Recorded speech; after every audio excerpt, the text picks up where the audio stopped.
A bank spends years and a fortune building a machine that measures exactly how risky its loans are.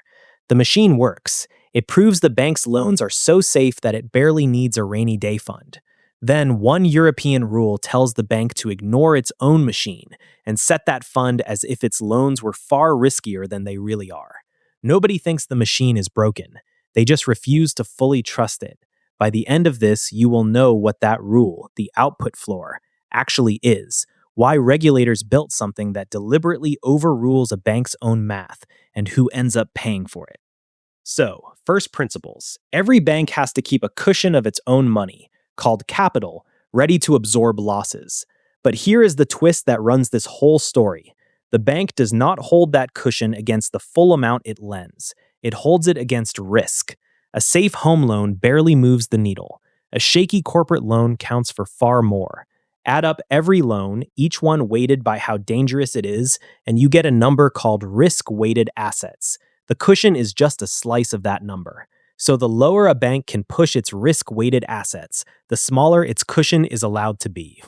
Now, who decides how risky each loan is? There are two ways. The first is the regulator's fixed table, the standardized approach, the same risk weights for everyone. The second is the prize the big banks fought for. Build your own internal model, feed it your own history, and estimate the risk yourself. You need the supervisor's permission to use it. It sounds like precision, and often it genuinely is. But watch what it quietly does. Your own model decides the risk decides the cushion, so in effect, your own model helps set your own bill. And that is where the pull comes in. Rewind to our bank. Its internal model looks at its mortgage book and says, these are very safe, so the risk weight is tiny. Tiny risk weight, tiny risk-weighted assets, tiny cushion.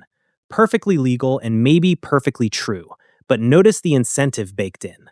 The lower your model rates your own risk, the less of your own money you have to lock away, and the more you keep free to lend and to earn.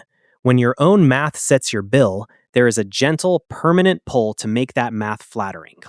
Here is what a smart, busy banker assumes. A bank knows its own loans better than any generic table ever could, so its own model gives the truest number, and that is what it should hold against. Reasonable. Then the regulators did something simple. They lined up different banks holding the same kind of assets and compared what their models spat out. The risk numbers were all over the map. Same assets, wildly different answers, some of them implausibly low. The models were not all more accurate. Some were just more optimistic. And optimism is cheap when it lowers your bill. So the regulators drew a line, and that line is the output floor. The rule is blunt on purpose. The risk-weighted assets you get from your own model can never fall below 72.5% of what the regulator's plain table would give. Flip that around. Your own clever math can shave off at most about a quarter versus the simple number. Not zero, you are still rewarded for a better model, but there is now a hard bottom. The stated goal, in the committee's own words, was to reduce excessive variability and make banks' capital ratios comparable again. In plain terms, stop letting each bank grade its own homework all the way down. This is the heart of a huge package. Banks nicknamed it Basel IV, though officially it is just the finishing of the post-crisis Basel rules, signed off by the world's top banking supervisors back in December 2017. Europe wrote it into its own rulebook, and it started applying from January 2025. But nobody flips a switch like this overnight. The floor is phased in gently, starting at 50% and climbing to the full 72.5% on the 1st of January 2030. That is a longer runway than the global timeline, deliberately, to give banks years to adjust. So who actually feels this? Not the small bank already using the regulator's table. It was sitting near the floor all along. The ones who feel it are exactly the banks that leaned hardest on their own models to push risk weights low.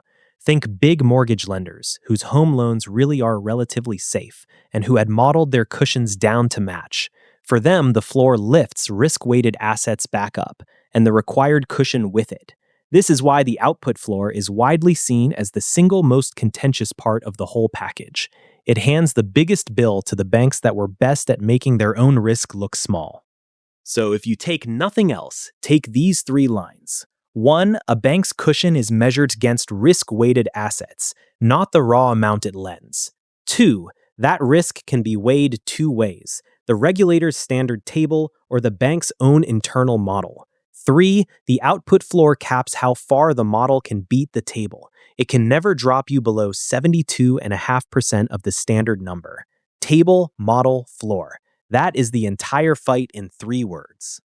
Now rewind our bank one last time. Its model was not lying. Its mortgages really are relatively safe. But relatively safe, according to my own math, is exactly the sentence regulators will not sign off on by itself. So the floor lifts the bank's risk-weighted assets back up, and its cushion grows, not because the model was wrong, but because your own word cannot be the only thing standing between a bank and a crisis. The output floor is not the regulator calling the bank a liar. It is the regulator refusing to take "trust me" for an answer. One last thing, because it is arriving fast. Those internal models, the ones estimating how likely each borrower is to default, are increasingly built on AI and machine learning. More powerful, yes, but also more complex, harder to explain, and carrying the exact same built-in pull to look safe. The output floor was written before this wave, and yet it is almost perfectly designed for it. It says, however clever your model, human or machine, you cannot outmodel your way past this line. And the rest still holds. A credit-scoring AI is treated as high risk under the EU AI Act. The model must be independently validated, and a human still signs for the number.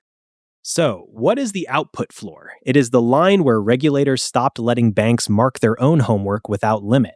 A bank can still use its own math to prove its loans are safe, and it is still rewarded for doing it well. It just cannot model its cushion below 3/4 of the simple number. Prove it, but you cannot prove it all the way down to nothing. If breakdowns like this are useful to you, the free RegAI Brief newsletter is where the next one lands. I will see you there.